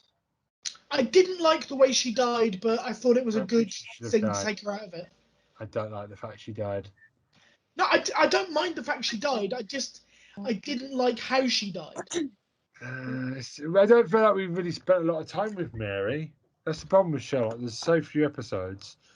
But that's the thing. In the books, she appears in one story. Okay. Literally, she appears in one Yeah. story. Mm. And she's referenced like 2 other times in the entirety of the books. She virtually never appears. So it's got quite a few good actors in it. Saka Darwin, who is now the Master in Doctor Who. He Is he? plays one of Mary's. Yeah, he's the current Master. Doesn't play it very well though. Shows how little I've been watching Doctor Who in the last Yeah, couple. don't worry, you're not missing anything. Yeah, he's not missing anything. He's not missing anything. He's not that great in it, to be fair. No, he's doing the best he can with awful scripts. Yeah, he's a good actor. He's a great, really good actor. But yeah. So that's the Is he the one who plays AJ? Yeah. So he's basically Mary's former colleague in MI6, or wherever it was. Agra. Yeah. And then you've got Lindsay Duncan, who again from Doctor Who. Lady Smallwood. Yeah. Good actress. Very good actress. Yeah, I mean, it's fine, but it's really focusing on Mary a lot more, and I think that's good because it gives Mary a bit of a background. They've got a baby now. I love the fact that their mum and dad. I do love how we find out that I'm just going to go out and say it. Watson's having an affair. A bit of bullshit. That's one of those things. He's not actually having an affair. No, but he might have an affair. He's flirting. But he's looking to have an affair, and that I just don't buy it. I just don't buy it. It's bad writing. And especially since it's Sherlock's sister. Imagine if you got that pregnant. That at the time. Yeah, but imagine if you did get her pregnant. That would be quite funny. That's gross. Oh. We bring this podcast down. And then Tara will discuss it.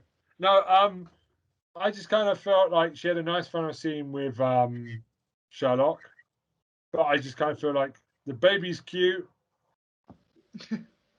It's a bit sad, isn't it? What do you guys think of this one?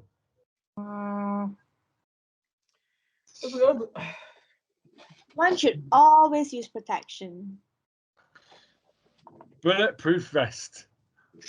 No. Okay, so what are we talking about now then? Come on then, let's go. Yeah, I want to know what's going on now. Story time with Tara Chloe. Put your face, I'm dead. That's a wrestling reference. Just general facts, you know? Yeah. Who's ready for story time with Tara Chloe? Come on, Tara. He's ready for this. Story, no. No? You haven't got any enough experience that you want to share with us on this episode? No. Besides your knowledge of certain things? No. No? No. Leave the poor woman alone, Ben. I just always let her derail it. If she's going to derail it, let her get it out of the way and then we can move on. We good? Okay. So that one's good. I quite like the thing of the guy hiding in the car to surprise his dad and all that. Him having the seizure and dying and then being found a week later. Oh, it's horrific. Yeah. I was like, damn. I'd quite like that. It's the kind of thing that Conan Doyle would have written had he had cars and things available to him. So I liked it. Yeah, all these episodes that are literally just like what would he do in this kind of time period? Basically, it's like what would he do at this time? I do love Mycroft's review of a baby. He's never been good with them, and Sherlock goes babies, and Mycroft goes humans. It's quite funny. That's brilliant. I do also love. Hold on, I'm reading my notes. You think I write on my laptop. I do love Sherlock saying, "I will delete any text that begins hi." Yeah. Hi. I do love how Sherlock goes, "There's the taxi. That's mine. You two take a bus because I need to concentrate. And I don't want to hit you." Sorry, Ben, can I go back? There is one really good thing about The Abominable Bride. There's one line that I absolutely love. Sure, go for it. Yeah. Just Yeah. literally, there's one bit where Watson and Holmes are talking, and it's taken from another episode from like season 2 of you were an army doctor and I had bad days, was when he's trying to kill Sherlock at one point. And it comes up again in that episode of The Abominable Bride, and he says, "I will hurt you," and he goes, "You were a doctor." He goes, "All that means is I can break every bone in your body while naming them." Wow. And I just love that line. Sexy, that is That is a line right there. That is a line. that will get someone into bed. That will. Yeah, but sorry, I'd forgotten about it. I just had to come back to it because I love that line. So coming back to Ty, would you find if a man said that to you, that would be enough to be on a date? Oh, jeez. No, definitely. I have to watch a horror film as well. Alright. That guy could most probably watch a horror movie. Oh man, no. Okay. Alright. Right. So.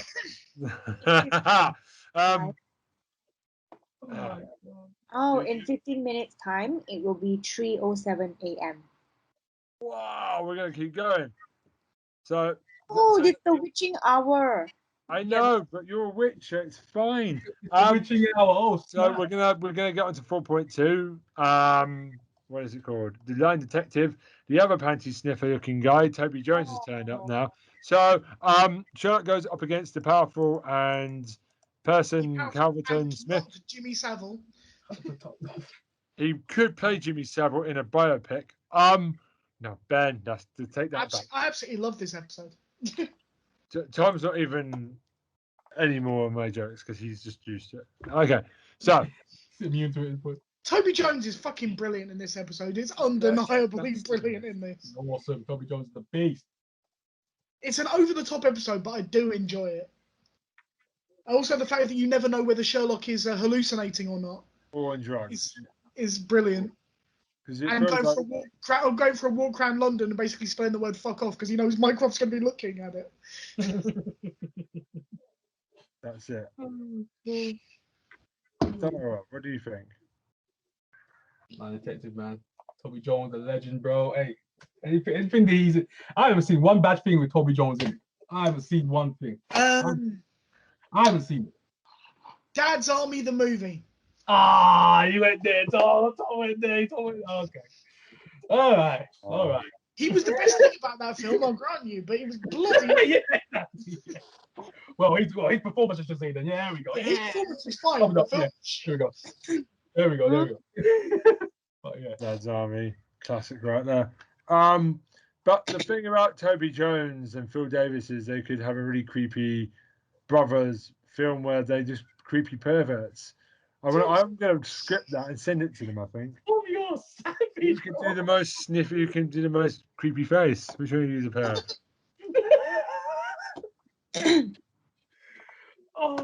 I think Toby Jones could probably do better than Phil Davis if I was having to make a judgment.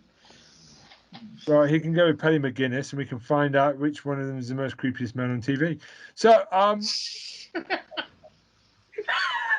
making friends all over the shop today, aren't I? All right.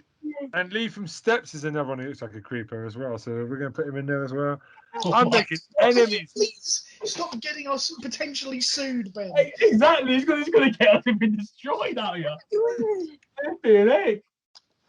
Jodie Whittaker is another one when she actually looks like she's sniffing something. All right. Stop Stop, man. Anyway, also Christian has a look that says, "Hey kids, get in my van." Anyway, The opinions of Yes, Ben Gilbert yes, are not yes. necessarily. disclaimer. Come on. Tara, what do you think? We haven't heard from you in a while. Well, because I'm not going to go too in depth on the details, but overall, I quite like the vibe of this show. For some reason, I like every Sherlock series or installment that comes out. Even the Abominable Bride. Yeah, I mean, there was Victorian era. We love Victorian times. I like anything back in the Victorian times, actually. Yep. Do you think they knew that that their poos were combustible as well back then? I'm sure they knew because there was such thing as horse manure back in the day.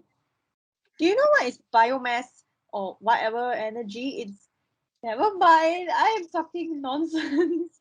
Okay, it's science class. So I meant setting you up. That's why he's setting you up. He's setting you up. That's why. Everyone, all the pervy guys just sniff it.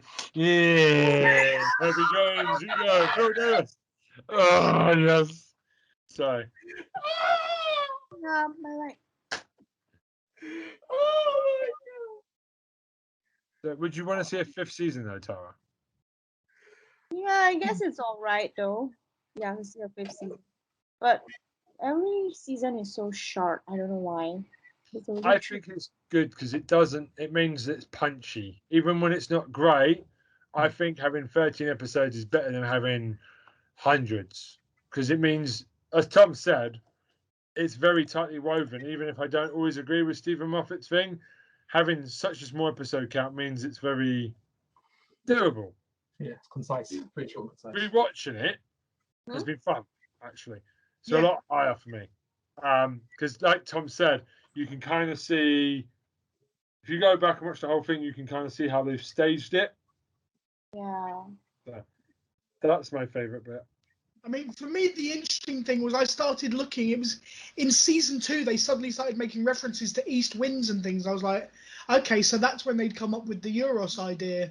Was like midway through season 2, they started making those references to another family member. I was like, okay.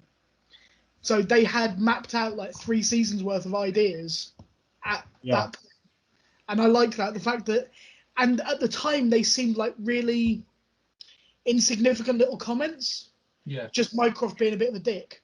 Yeah. Because you didn't know the full story, but you go back and watch it knowing where the story's going, and you look at what Moriarty does, knowing where he started with this story was actually where the story finished, if that makes sense. So by the time he has that meeting with Sherlock in the swimming pool, he's already met Euros. He already knows what Sherlock doesn't know. And it adds a whole extra layer to like the characters and stuff, which is awesome.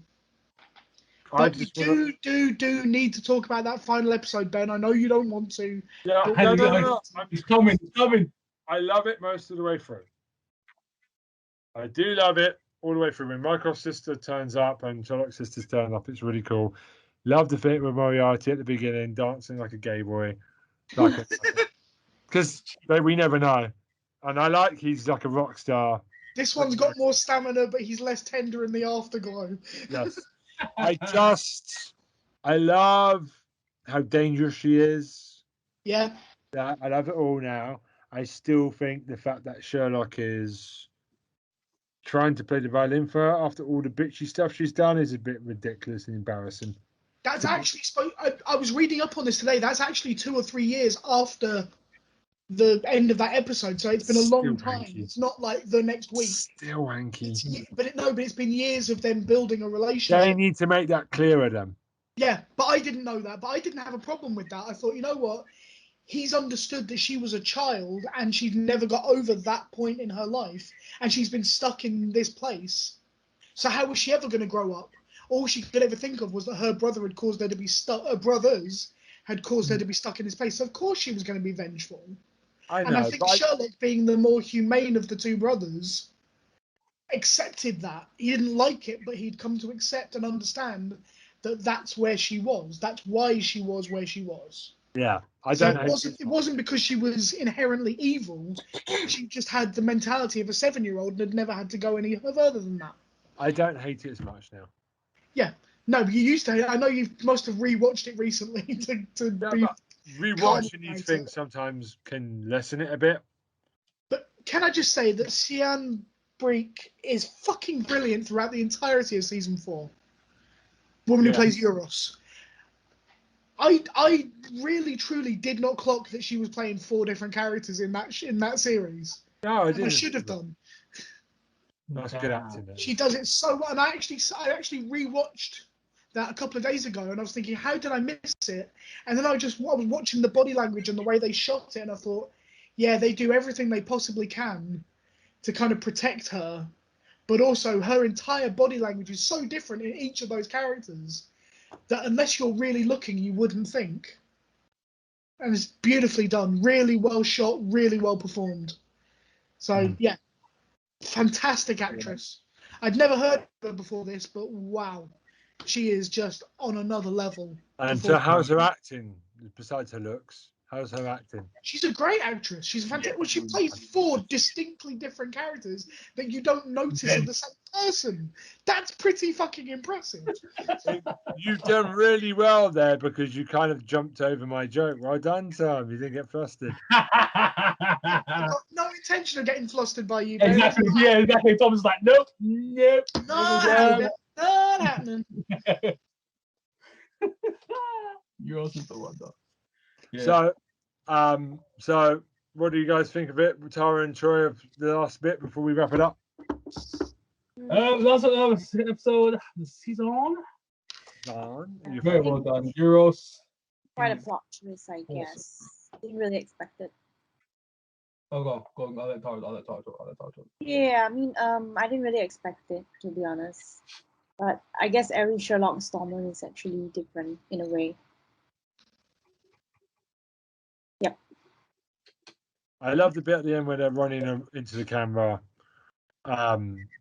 away into the camera in the next case.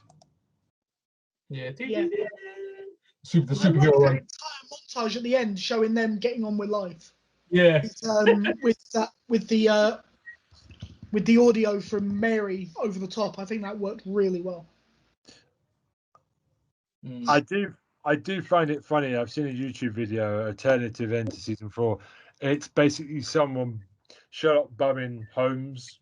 It's just like a different take. Just the bed shaking. Oh yeah. Oh dear. The romance is funny. Words fail me, Ben. I'm not even gonna. I'm not gonna talk about it. Right. And how about the time The Witcher morphed into Sherlock Holmes? Yeah. No. What? I'm talking about Enola Holmes. Okay. The Witcher morphed into Sherlock Holmes. If you know what I mean. So now Doctor Strange. So when do you reckon season 5 of Doctor Strange is coming out? It may never happen, but they like I said, Benedict Cumberbatch was asked about it last month and said he still wants to do it. Moffat has already written the outline for it. So it's just a case of basically Benedict Cumberbatch said, look, I'm really busy, Martin Freeman's really busy, and we're not going to do it unless both of us are there. And that's basically where they stand at the moment it's if both, but it's not a case of they don't want to do it. It's a case of when they're free to do it. So it could be a few more years, but I do think at the very least they will come back and do a special at some point. Yeah, can I bring Spider-Man? Can I bring Spider-Man? Yeah. Screw Martin Freeman. Can I bring Spider-Man? No. Can I bring the Avengers? No. No, you can't. Stop it. Stop it, Bender Snap. Benedict.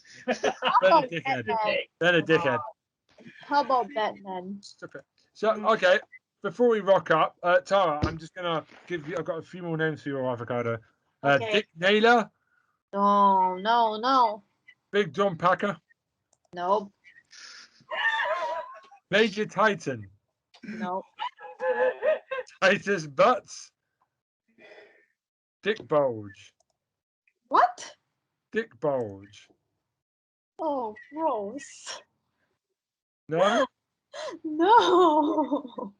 Okay. I think we tried.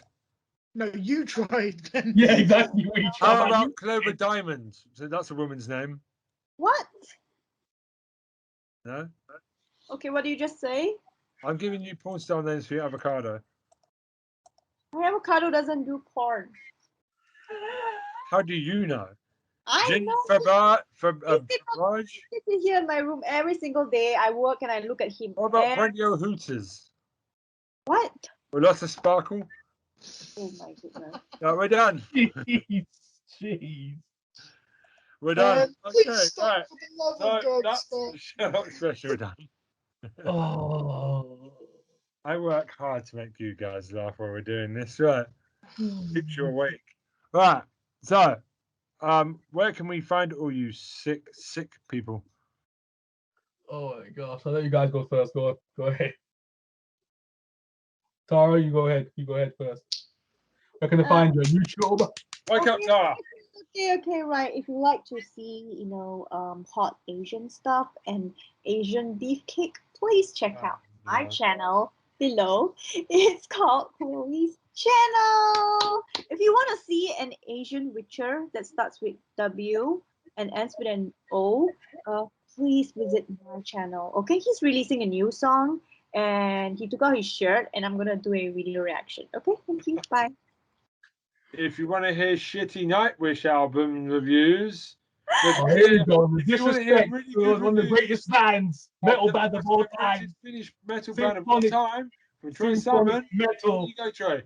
pioneers, Nightwish.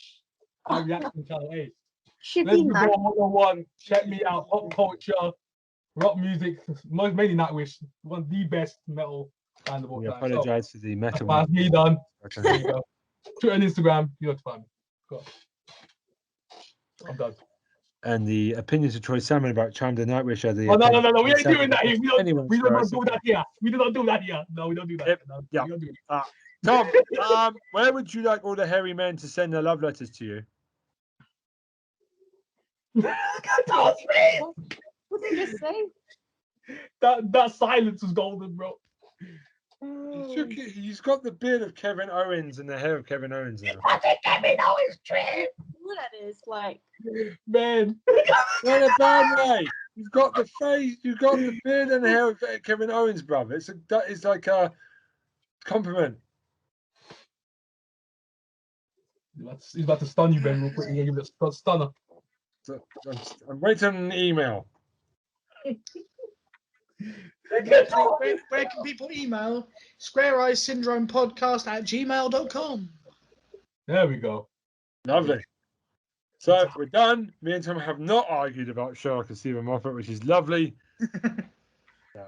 Bring up the Dracula one, though, there will be a fucking knife fight going on. Oh, geez, Right. Dracula. But anyway, so it's we've got House of Animation coming out next week. We won't tell you what it is. We don't know when it is. Whenever Troy gives me the thing, it goes up. Just keep an eye on it. Yeah. We don't have a set day for it now.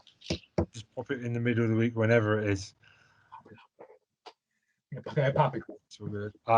Yeah, it's all good. We have a Facebook group which I keep forgetting to talk about. As always, if you want to hook up any of the other 3 members of this podcast that is not me, then feel free to draw them sexy pictures of their future husband, wife, whatever you're interested in. Tara definitely wants sexy Batman pictures and maybe some more porn star names for her avocado, please. And maybe rename her Eevee from Pokemon while you're at it. I'm sure Nintendo would love to sue us. Right.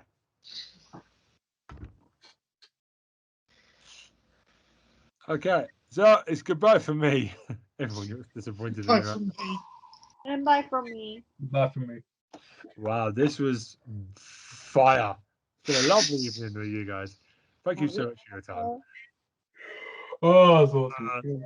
Man, I'm going to have complaints and lawsuits in the morning.